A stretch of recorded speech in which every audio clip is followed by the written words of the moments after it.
বললাম হ্যাঁ একটা কামের কথা কইলে তুই কাম করবার পারস না এখন এই অন্ধ চোখ নিয়ে মোবাইল দিয়ে ঠিক দেখতে পারস হ্যাঁ কি রে হ্যাঁ তুই কাম দিলে কি করতে পারস না কি আর রাধে তো বিয়াল বাজার টুইয়া তো মোবাইল দেখতে আছে বুইরা বয়সে তো তোর কি ভীমলো দিতে ধরছে হ্যাঁ মোবাইলে সেরি মাসে দেখতেছ হ্যাঁ ফটো দেই ফটো হ্যাঁ ফটো তো দেখবি কাম তো নাই ফটো দেখে তো দিন যাইবো আর ফটো দেই কত সুন্দর সুন্দর মাইয়া করছে দিদি একটা দিদি করতে হ্যাঁ আমার মতো বুড়া জুন একটা বউ পাওয়া তো তোমার স্বাদ মিটে না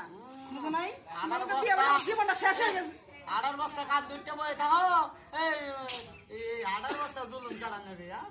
আমি